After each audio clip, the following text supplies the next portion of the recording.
Nigerians, there is fire on the mountain. Ugebelugo na mgbagbu. A lot of things are going down in Nigeria, but unfortunately, it seems nobody is talking about them. And it seems nobody, care neither to talk about them. I don't know why. But please, I want to beg you to pay very close attention to what I'm about to tell you.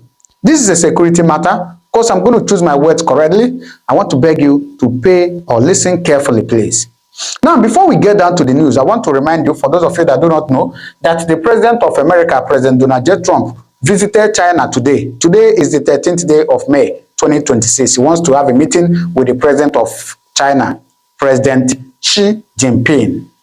Now, down to Nigeria. I'm very sure for some of you that still remember a couple of months ago that the US government was begging Nigeria for a military base in Nigeria. I'm very sure some of you saw that news.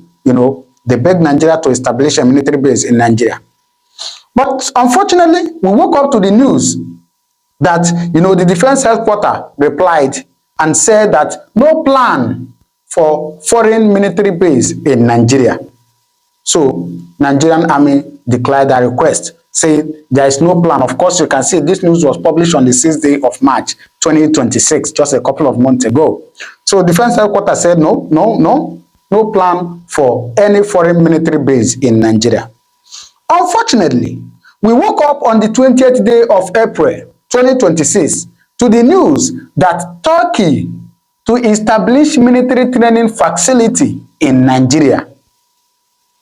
And then we begin to ask, for some of us, we began to ask, what is happening? We thought the Nigerian headquarters said that, no plan for any foreign military base in Nigeria. So what is happening? Why are they, allowing Turkey to come and establish this military training facility?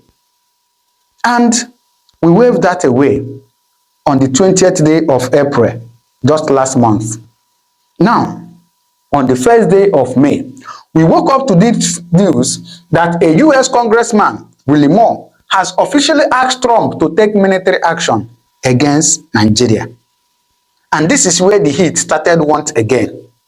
After this news, just a couple of days ago again, the National Security Advisor, Nigerian National Security Advisor, Nuhu Ribadu, traveled to US to meet with Vance and Rubio. Vance is the Vice President of America. Rubio is the Special Advisor on Security to US government.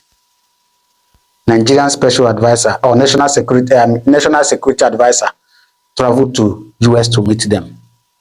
And of course, you see, on the 9th day of May, 2020, 2 days after this visit, Nigeria, Tinubu, the President of Nigeria, appoints Special Advisor on Homeland Security.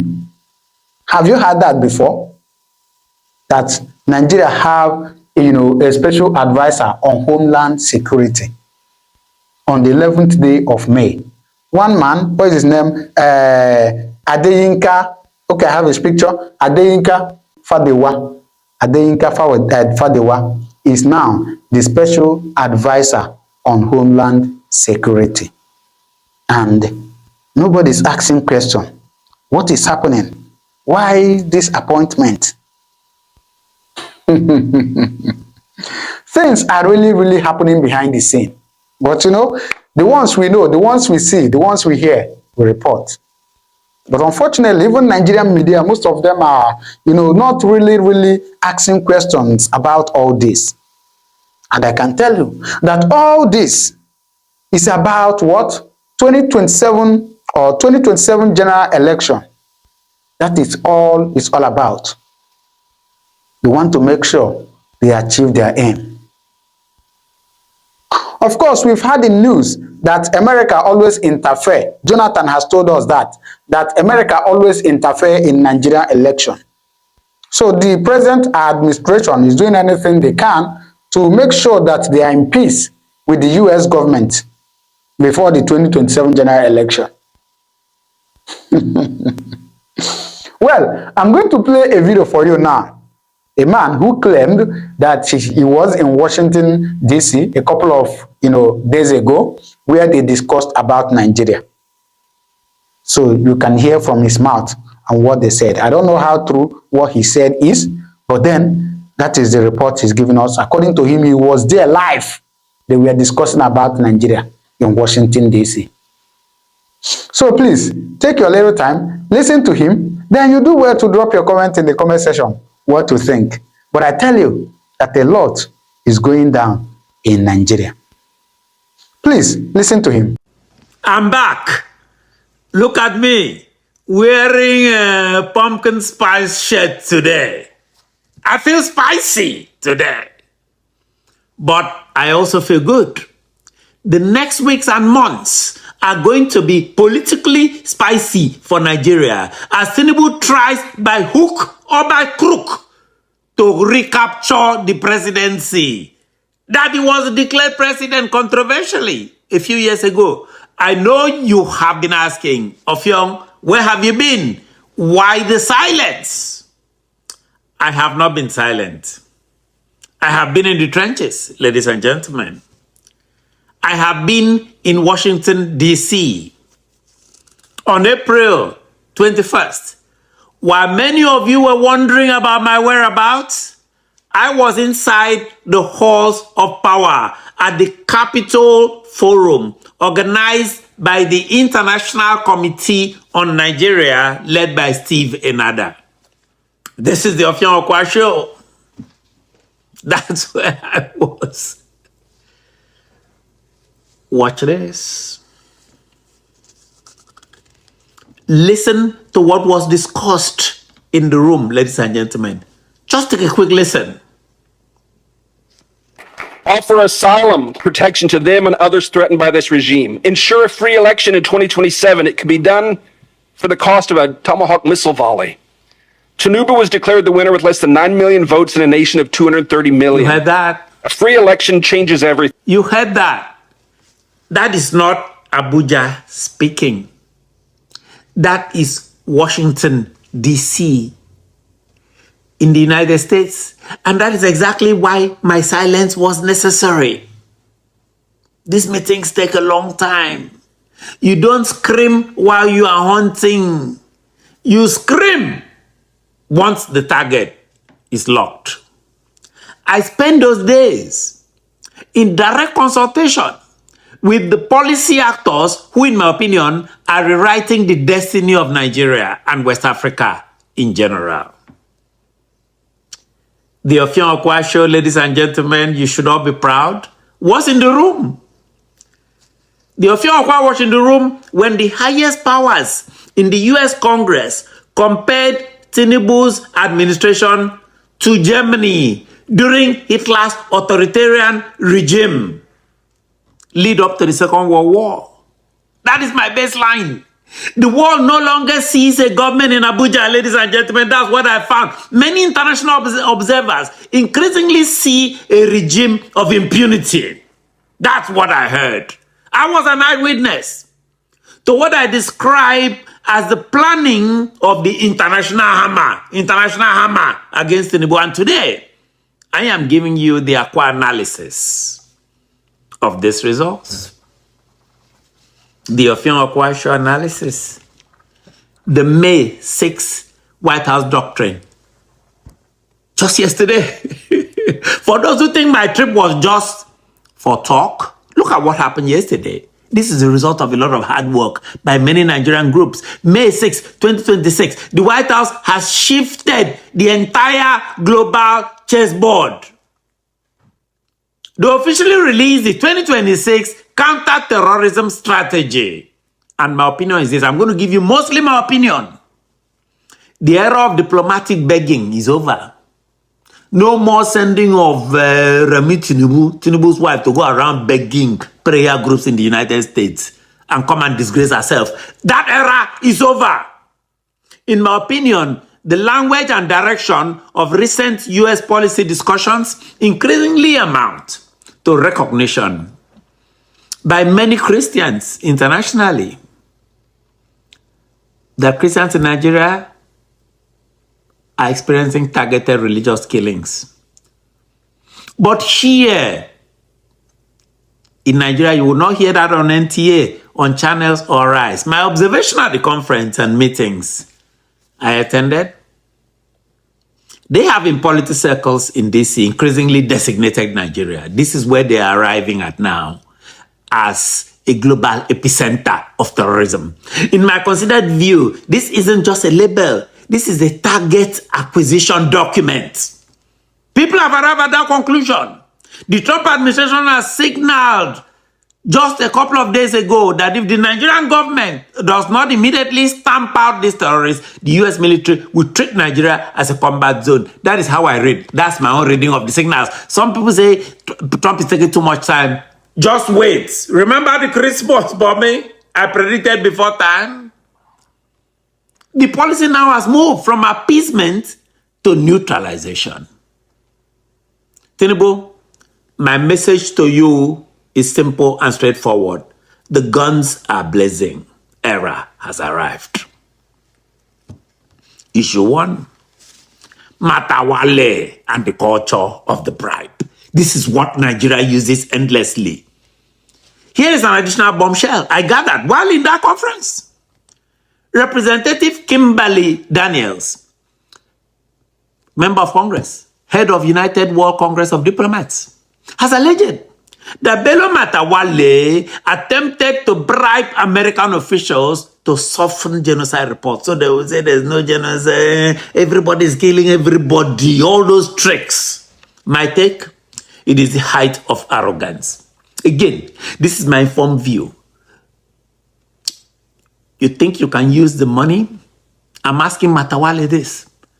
Allegedly siphoned from Zamfara, where multiple reports indicate you are under investigation, you Matawale, over alleged fraud, and for a 70 billion naira fraud to buy the US Congress. Is that what you want to do? I'm asking you that question. Me. You think reports and allegations surrounding Hillock's trucks for bandits in the north that is tied to you translates to favor in Florida?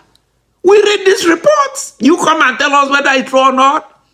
Voices like Senator Ted Cruz in that conference, in my opinion, increasingly raising concerns about complicity from people like you. He spoke with conviction at that conference. If I were you, I'll be careful. In my opinion, Matawale is not just a minister, just Tinubu's minister. He's a liability to the very survival of this Tinubu administration. Tinubu thinks all he has to do is to rig elections. It's different this time. Issue 2, the Ibadan coalition. Not long ago, a few weeks ago, people were celebrating Ibadan, all the opposition groups coming together. I think it was April 26th, if I'm not mistaken.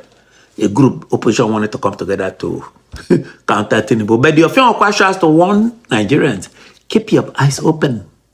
These opposition leaders in Nigeria are no angels. They're not. It's like changing one shirt away or another. Most of them are the same people who, what I believe, is the exclusive Sharia systems that fuel this violence in Nigeria in the first place. That is my opinion. These people are not for liberation. David Mark and all these people. They are looking for their own turn at the feeding trough. They are fed from the federal trough before they want to feed again. They're looking for their own turn to steal. That is my own opinion. Nigeria does not need a coalition of the recycled. Are you not tired of coalitions of these people? Nigeria needs external pressure of the Trump administration and truth-telling of groups like ICON that are just witnessed in Washington, D.C. Nigerians, don't trade one set of chains for another. You don't want to be slaves to one person, then you leave that one to another person. Issue 3. The other issue that I heard discussed there was about Turkey, the Turkish trap and the Reaper's shadow. By the way, why are discussions around Turkish military involvement in Nigeria increasing? Some are even saying that Turkey is building a military base in Nigeria. Tinubu is pretending he doesn't hear all this. Tinubu cannot be mum about these stories. He cannot be mum himself. In my view, this is a plan B by people around Tinubu and himself. He knows that the Radimo Act is coming to freeze the accounts of his enablers. He knows that. That act will increase pressure on his associates and enablers like Senator Gosula Pabio, the Senate President. He, in my opinion, is looking for a new master in Islamist Turkey to protect the perimeter while the Middle Belt is cleared. That's where most of the Christians live. This is a geopolitical pivot toward Turkey while insecurity in the Middle Belt continues. But they forgot one thing. The MQ-9 Reaper drones in Bauchi. As Mike Arnold, that you heard earlier, said, these are hunter-killer platforms. My sources in DC confirm that the hundreds, about 200 or so US troops are already mapping the network. I hear that. That's what they're telling me. The World Gecko, the US Embassy, started packing its bags since April. How many? Where are we now? In May 7th. Since April 13th, for a reason. In my opinion, the house is already tilting. Trump doesn't telegraph. He positions, then he moves. People may, oh, he's occupied with Iran. Iran is winding down. And there'll be no way this time for the Sultan of Sokoto to run. So my conclusion to Tinubu and his people are resign or be removed. The country, you have turned Nigeria into a city of the dead.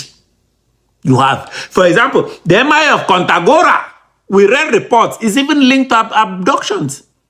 And the Sultan is firing back at Christian Association Network. By the way, why are the Sultan of Sokoto accused of hiding December 26th last year? Fulani can control you however they like. Once they announce it, Yoruba newspapers very foolishly and stupidly will support them because they want Tinubu as the president. And you are all dying every blessed day. You are all dying every day. Had you people risen up to say that what is happening in Nigeria is bad, there is no way that Fashoranti's daughter will not be alive today. That is the price you pay for duplicity. That is the price you pay for treachery. That is the price you will continue to pay until you rise up and say, enough is enough. It is up to you to do it. You did it during NSAS. You can do it again. Can you imagine Fulani people telling you, if you remove Fulanis from Yoruba forests, imagine Fulani telling you, if you remove them from your ancestral lands, there will be war. And you are panicking. And you have not asked yourself, why are they not saying the same thing about the East? Why did they not say to Eastern Security Network? Why did they not say to me, if you don't stop evacuating Fulani terrorists from the forest, there will be war? Because they know, they understand psychologically that you don't have what it takes to resist them. Do you know why Borno State is still alive? Why you still have the Kanuri people in Borno today? Was because they resisted the Fulani centuries ago. You have to go back to history to understand how Nigeria came into existence. Fulani has been expanding from day one, from Senegambia. All the way from Senegambia, they've been expanding, and now they are in Okigwe. All the way from Senegambia. They are now in Okigwe. And you're asking us to somehow fold our hands and keep quiet because of 2023, because one idiot is going to come out to become a president, because of that rubbish, because of that nonsensical notion, we should fold our hands and wait until we are overrun by the Janjaweed from the Sahel. Is that how reasonable people think? Is that how people that wish to survive as a race, is that how they reason? It is very, very shocking that some of you do not understand what the Fulanis have in store for you. Very, very soon it is going to happen. And when it happens, your eyes will clear. And about whom you will see it very clearly. I was warning you. In 2014, 2015, 2016, they said he's a warmonger. He's a warmongering. I went to America and I told World Igbo Congress that this war you are avoiding is going to come to your villages. They said, no, it's not going to happen. What is happening today? When Yoruba was supporting the dead idiot called Buhari, did I not warn them that this evil you're supporting will consume you? They never listened. They never wanted to listen. IPOB is a terrorist group. You're trying to divide Nigeria. But Mietiana is not. People that you are calling bandits, have you heard anybody come out to say, please, Buhari, since presidency is there defending terrorists in the forest, why don't you proscribe them? No, you cannot proscribe a Fulani group. Never. And all of you, we are supporting evil. When there is the proscribed IPOB, proscribed indigenous people of Biafra. These are Yoruba journalists writing junk. Every day they keep writing rubbish. But their land is under siege. Their land is under siege. And the Fulani will take it. It doesn't take time. So I am here today to encourage them that they must stand tall and be very strong, resolute. That is what Fulani does. They control the media. They have well-paid consultants all over the world doing their bidding for them. They have that woman at UN trying to lobby the world that everything is okay in the zoo called Nigeria. But you and I know that the zoo is not okay. You and I know the game plan of the Fulani. And what are you doing about it? Nothing. Every day you read, you lament, you complain. Every day you read, you lament. And that's all you do. That is all you do. You read, you lament, you complain. You do nothing about it. Your lives are being taken away from you. Your forests are being occupied. Your mothers are being raped. Your daughters are being abducted. And the whole national government, presidency, is supporting such people. And you're telling me that Nigeria is viably sustainable. Is that what you're telling me? That somehow this contraption is sustainable, it is viable. It can never be. Because the more you stay in one Nigeria, the more you are inviting the Fulanis to take over your ancestral lands, take over your villages, and to make life a misery for you. That is the end game. That is the outcome. If you doubt me, go and do a bit of research. Ask yourself, who are the Hausa people? Who are the Nupe people? Who are the Bachama people? All of these people were steamrolled by the Fulani march to the Atlantic Ocean. And now they're in Yoruba land. They're in their forests. They are in their forests. And who is going to drive them away from there? If not the Yoruba youths. Forget about your useless governors. Your elders are very strong. I love Yoruba elders. The way they behave, the way they talk. Very, very strong. They say they support Akeredolu. There's the governor of Ondo State. They support him in what he's doing. People must come out to say that enough is enough. When you travel to the north, do you live in the forest in the north? The Igbo people in Sabongeri in Kanu. Are they living of course it's Hausa land, are they living in the forest? They came to the town, they work very hard, they build houses, they build mansions, they develop the entire place. Is that not what they do? What are Fulani people doing in our forest? Nobody can answer that question. They say that they're pastoralists.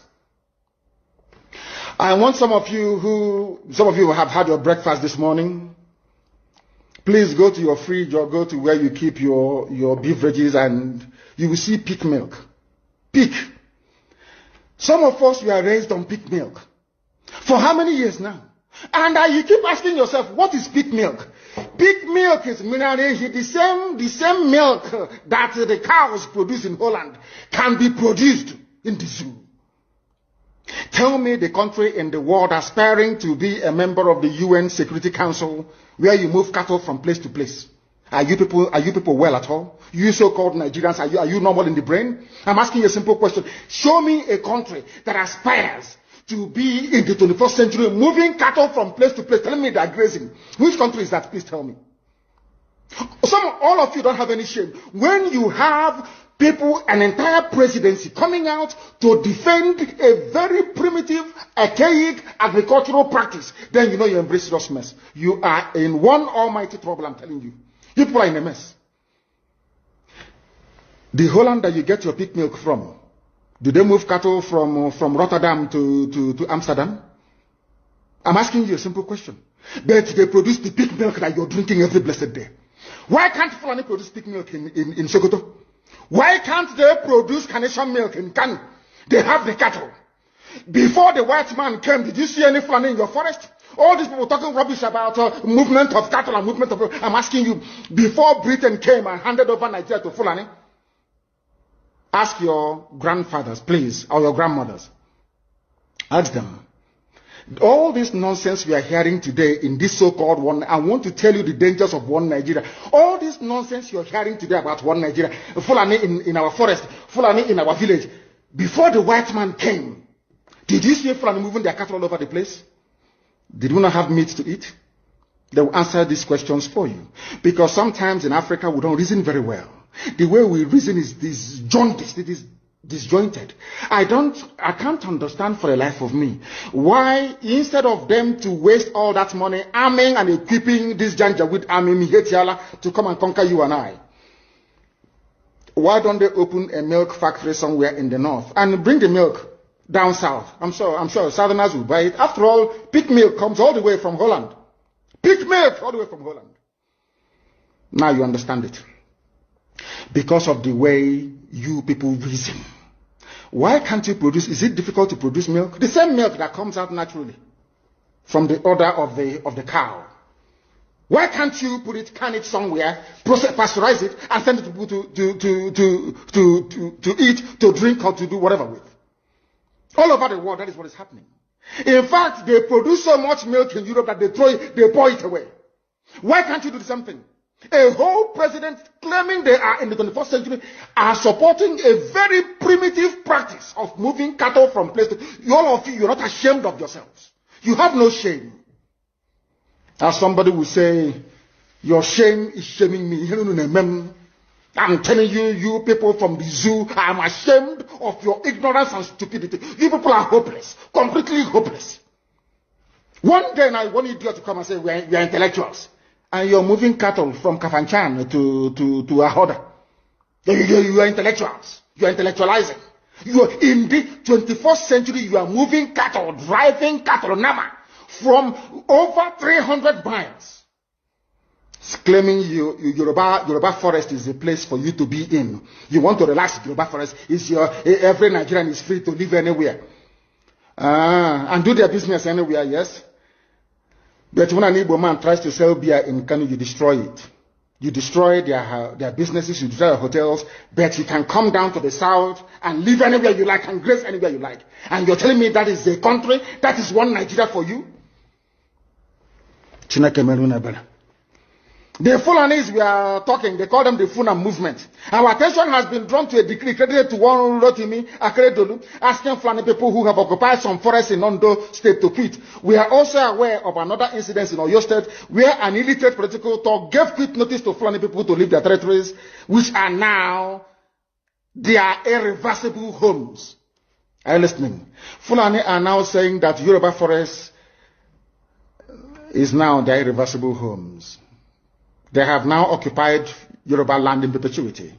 And I want to let my Yoruba friends understand this.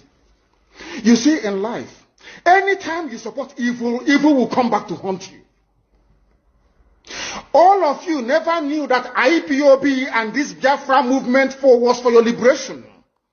Some of you saw maybe the oil and gas from Biafra land. If they go now, we'll have access to oil and gas. In the process of having your eyes fixated on oil and gas, your forest is gone. Do you understand it? There is nothing more precious in life than freedom. Freedom is very important. And I need you to understand this very morning. Every Yoruba person supporting Fulani, you are setting up yourself to become like the Hausa people. Remember when Hausa was supporting Fulani? We are Hausa Fulani, we are Hausa Fulani. Where are the Hausa people today? I ask you. Where are those Hausa people today? Do you see them anymore? They're saying we are Hausa Fulani, we are Hausa Fulani. Do you see them again today? Do you see them? I'm asking you. No, because Fulani have completely overwhelmed them. It's called emasculation. Completely emasculated them. Look at what they're doing in the East. In the East, they come to the East, they will tell you, oh, you want to be the president or vice? Yeah. They say, give us land for Ruga. They give them land. As soldiers of Kadu did that Lord Banta. They have taken it over in forever and ever. Give us land in your state. Hope of them prove to us that you are stood. Give us land in Olo. Hope of them will give them land in Olo. We can go and kill people in Obibo. We can kill for them. How many Fulani governors are prepared to kill bandits? I didn't say normal people. I'm talking about armed, dangerous bandits. How many Fulani governors? Go and read your newspapers, you will see it there. Fulani governors are negotiating with them, giving them arms, giving them vehicles, making sure that their life is no longer a misery. But they come down to the south. They tell you, give us land for Ruga. Go and kill your people to prove to us that you're one Nigerian. That was why Obioso was talking rubbish, was was it yesterday or 2 days ago, supported by the BBC. The problem you people have in Nigeria is this. Your journalists, you see people, Punch newspaper, Tribune, Vanguard, and Nation, they are your second worst enemies. I'm telling you the truth. They can never ever be objective in their reportage. Never ever ever. That's why all of you are suffering. But you don't know it. They were the same people used to scuttle the NSAS protest. Of course, some of you went about looking for Indomie in warehouses. Typical black people. Any revolution that is coming now, you must stand very firm. They'll say, oh, you're Igbo. Oh, you're Yoruba. Oh, you're from Europe. Don't join them. It's our turn in 2023. If you do this, you will scuttle our chances of becoming the president. My people, the truth of everything we you need to understand about Biafra is that Biafra have come to stay. No matter what anybody try to do to stop the movement, you can't stop a moving train. You can't stop the momentum of Biafra. In fact, Biafra no be Mazana the Kalo they push now. This thing is everybody now they run under the umbrella of Mazana the Kalo. So you can't stop it. No matter how many years, in fact, it will just take time. You understand? It took the children of Israel like so many years to reach their promised land, but they later reach their promised land. I know that Biafra time don't they come. You know they say it's now obvious to everybody. All the whole world don't they know say there is a country called Biafra. There is a country trying to separate Singapore and Malaysia. They were together, but when Singapore disturbed Malaysia, but they just separate. So it's a matter of time. Masna the color talk say it won't be an easy thing. It won't be an easy task. It will take a lot of time. Someone by even talking goes your boys even talking. Ojuku don't even say how the thing don't be. So what we are trying to do right now to make sure we will see how we will put pressure on the government to make sure they do the right thing. But I believe as the thing is going right now, time for Biafra is about to set. So day for the table of the US and they push them forward. I kudos to all the whole Biafras and diaspora. We say they do the right thing, they do so many things, they push forward for the Biafra recognition and announcement. Now, in fact, the announcement we want. So what will they wait for? So I'm not going to talk much. Make sure you share this video to all the whole good Biafras and don't forget to click the subscribe button for more updates.